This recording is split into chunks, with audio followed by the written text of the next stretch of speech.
Hello, beautiful soul. It is Paige here from Yoga with Paige, and today we are talking about one of my favorite things, books. I have always been an avid reader, and I also believe that if we are not learning, we're dying. I heard that quote somewhere. It really, really resonates with me. And I've been trying to kind of move myself away from fiction books and instead dive more into personal development books, books that help educate and expand my mind. So these books, the ones that I'm talking about today, have not only helped transform my yoga journey, but have also began to shed a light on positivity and kind of reframing my thinking, shifting my mindset, helping me just grow as a person. So I really don't think you will want to miss talking about these little books. I will include chapters for each one so you can skip along to ones that interest you if you see some that you want to learn more about already. And before we begin, make sure to hit that like button, subscribe if you're not already, and turn on your notifications to never miss more fun chats and yoga classes.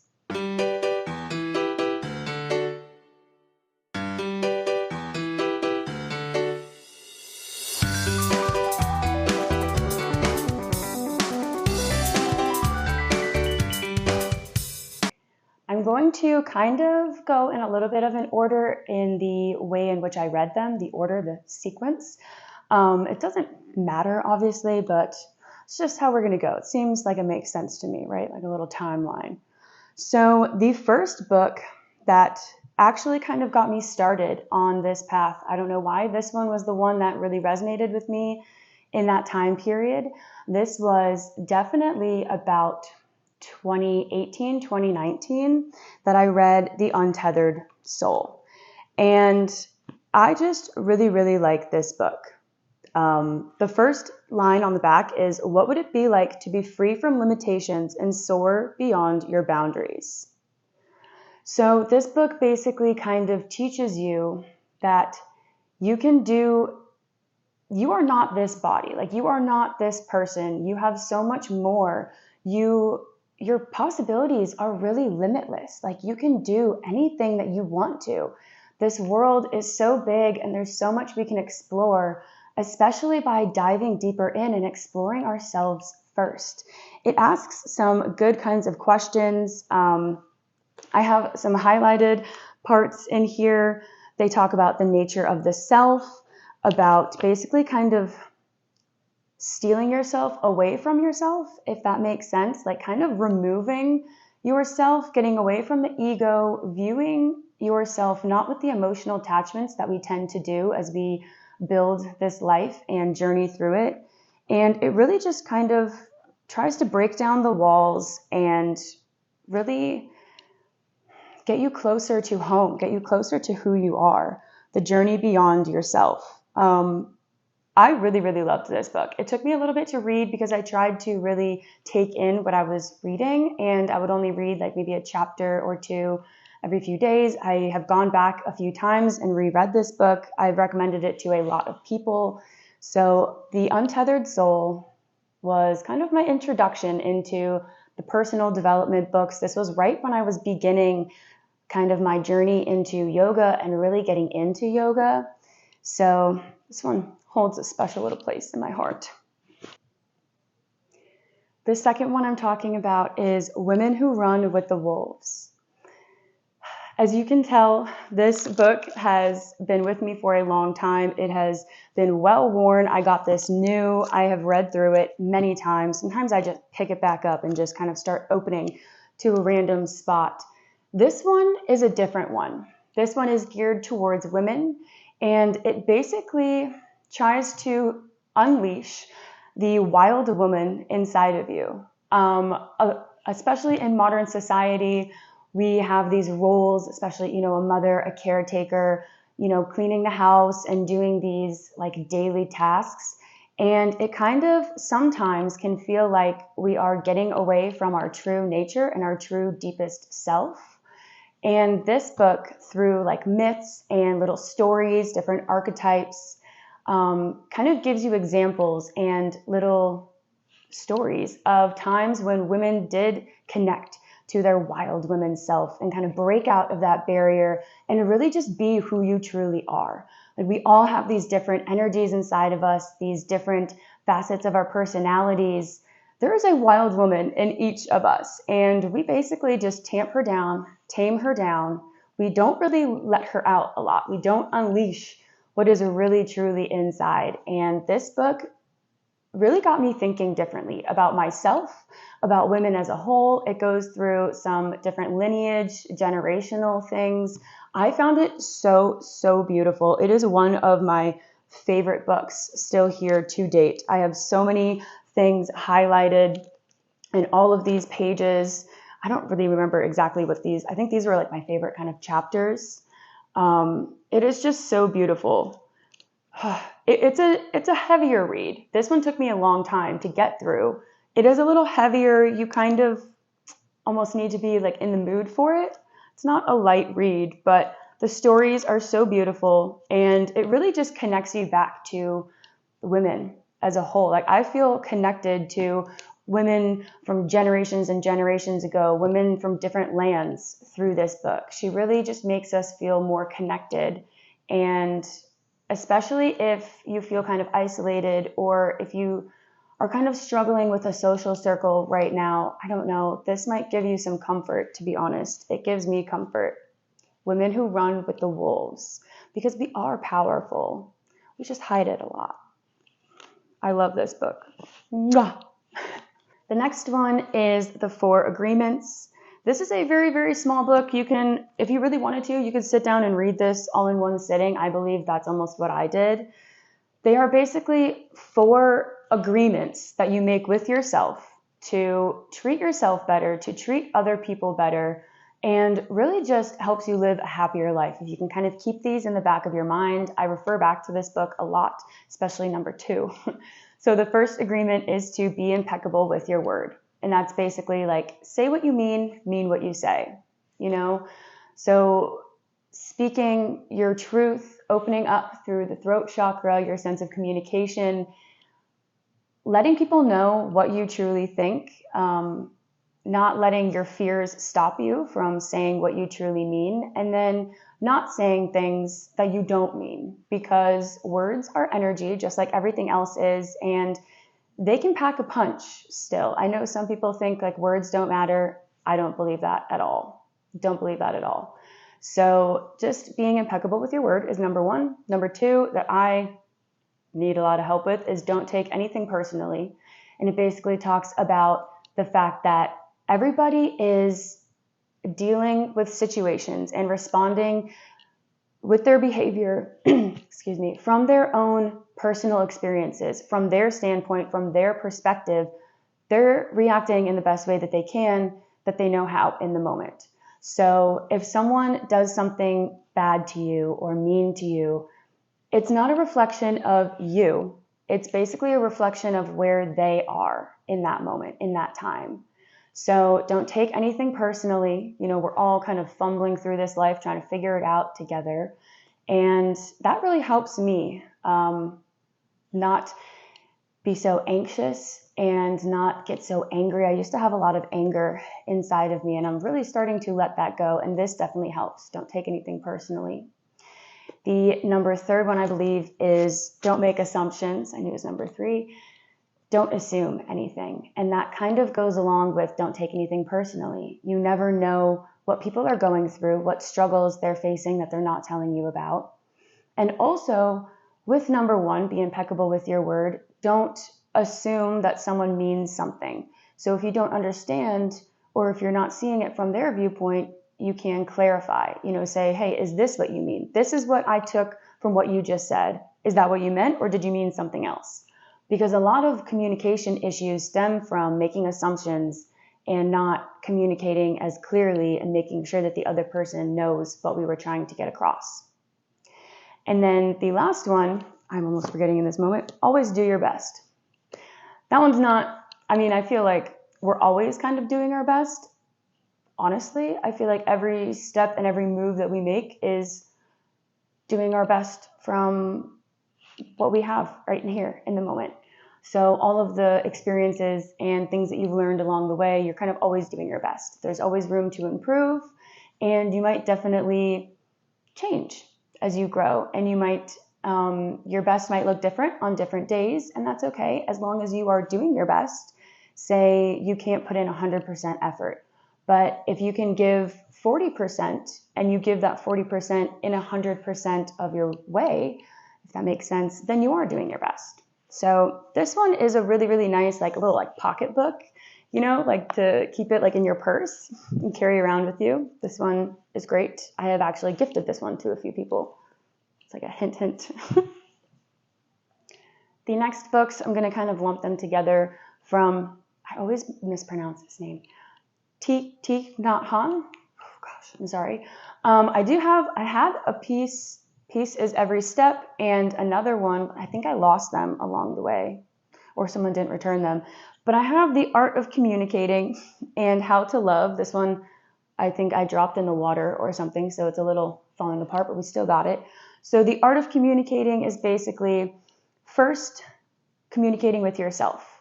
So knowing what you want to communicate, it kind of stems back to mindful listening. He gives like practical ways in how to communicate better, whether it be shutting up and just allowing the other person to kind of speak their mind and how to be a better listener. He gives about how to speak your truth without kind of harming the other person, like trying to get your point across in the nicest way possible, about communicating with the earth, Mother Nature. He gives some mantras of speech. This one is a really quick one as well. And then How to Love is just different ways that we all love. We can love, you know, if you've heard of the love languages, physical touch, acts of service, things like that. I just found this one really cute. This isn't even all about romantic love. It can be about yourself, loving yourself, with your friends, your family. They're really, really short, cute little passages, just to kind of get you thinking. You know, some of these books could just get you thinking about things in a different way, and which is really fun if you read them once and then you kind of return to them a few years later, maybe even a few months later. You might pick out different things from it. You might get more from it the second, third time around that you read it as you expand in your personal life experiences. So his books are really short and nice and sweet, easy to understand. So these are definitely nice, like if you're kind of beginning into the personal development-ish self-help books, these are really nice, gentle ones to begin with. This next one, Breaking the Habit of Being Yourself, is definitely a little bit more complex. He dives into how to change things that you want to change about yourself. Like, you are not doomed by your genetics or what happened to you in the past or your family, what you've been taught, etc. That you have the power, literally just in your brain, to change the way that you think, and then the way that you operate, the way that you behave, and so forth. And he goes into like the neuroscience, the brain chemistry, like literally rewiring your brain. I think that might be another book that he has. I think it is like Rewiring Your Brain or something. So he goes more into the actual brain anatomy if that interests you. It really did interest me. It was heavier to me to read. It took me a long time. I think I even read some of it and then put it down and picked it back up like a month or two later. There's like graphs and things in here. So this one is definitely a little bit thicker, brainwave development. And then at the end, he kind of teaches you like a step-by-step guide in how to actually put this into practice. So this is nice. It has like a practical guide at the end, basically on how to like meditate on what you want to change and take that step-by-step. He does it like he breaks it down into a few weeks. I think it's a month that it takes you to go through this whole process and kind of break the habit of being yourself. You know, we all have things that we don't like about ourselves that we want to change. And this is just nice in the thought that you can change it. And he actually gives you more a scientific approach in how to change it instead of just saying like, think more positively. Like, he actually breaks it down a lot and talks about how we change the neural connections, the neural pathways in our brain when we start thinking about something differently. So this one is really interesting, but it is a lot heavier. Took me a while.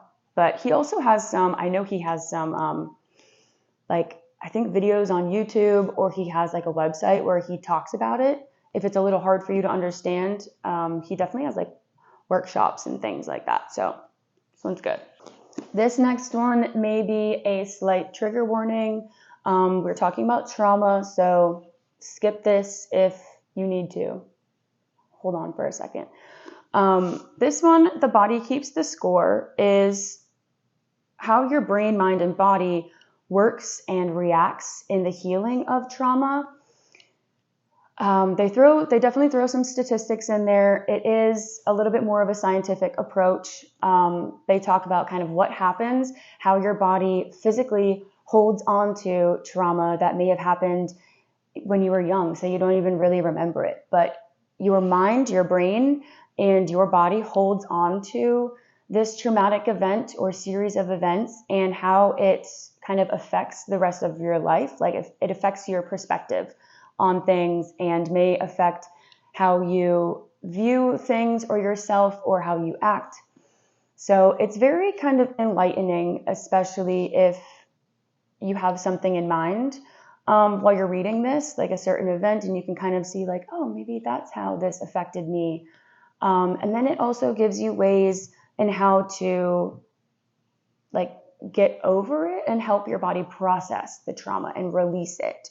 So the ways that you release it, this can be very hard to read. This was a little difficult to read. They do have some intense topics in here. It's a little hard to hear sometimes, but especially the ways in processing it and like kind of what happens to your body and what can go through when you are in the process of processing it. They do have different ways to, I think, like meditation, even like, I think neurofeedback. I think it says it in here, but different ways depending on your trauma response, what happened.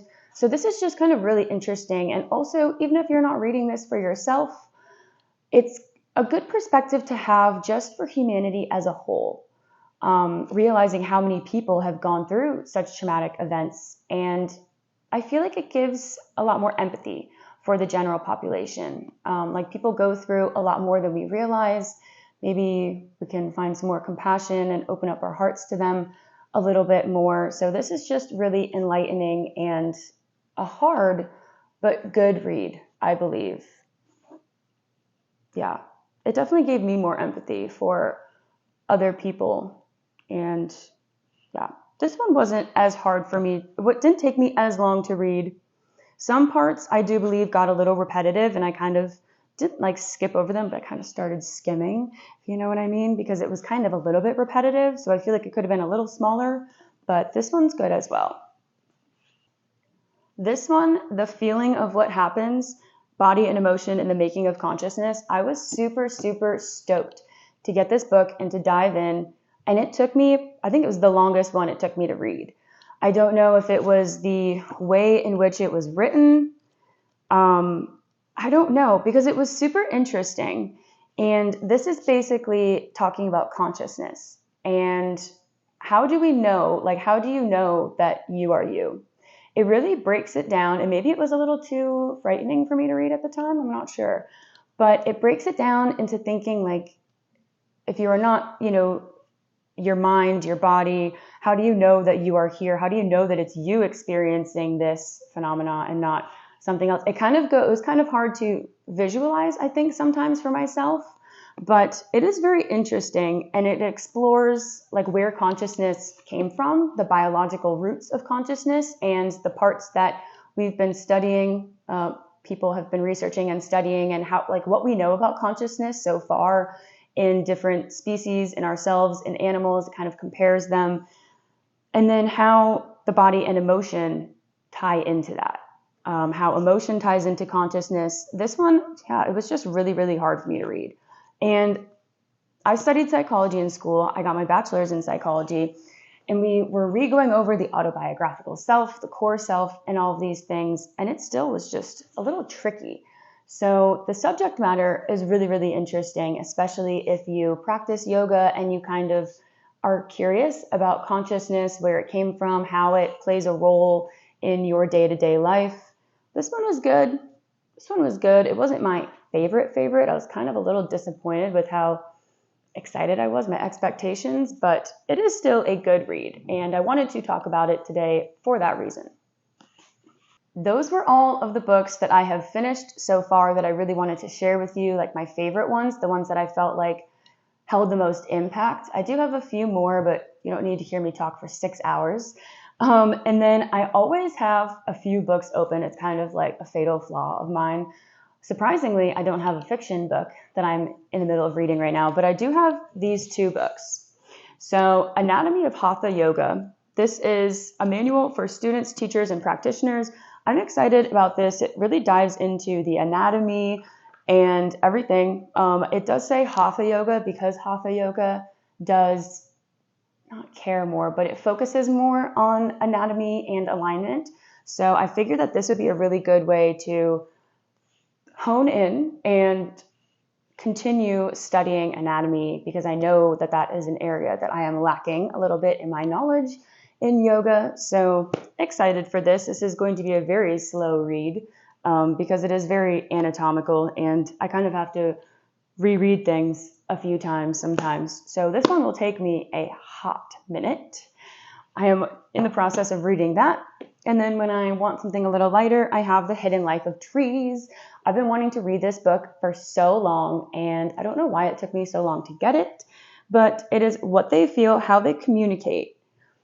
The fact that trees communicate through their branches, through their roots. They literally communicate in ways that we do as well. They communicate visually. They communicate olfactorily, and energetically through their roots systems, and how they like warn other trees of predators coming to, like little insects trying to eat their leaves. They start sending off a little like pheromone, a scent or something that makes them either not want to eat it, makes it taste gross, or makes a predator, invites a predator that likes that scent to come and finds the bugs and eats. It's just amazing. I think it's so cool.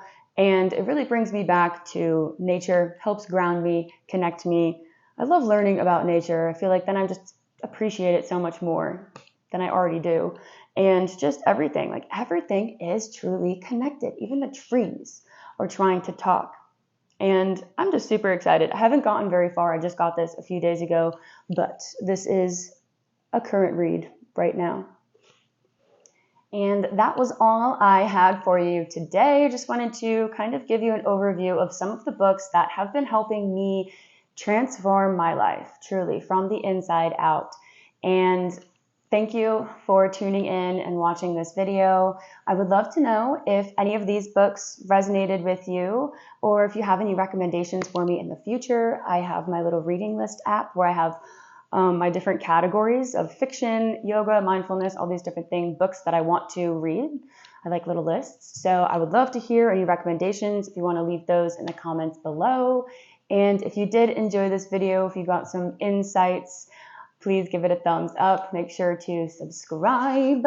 And I look forward to the next time we meet. Thank you, as always, for being here and supporting this community and this channel.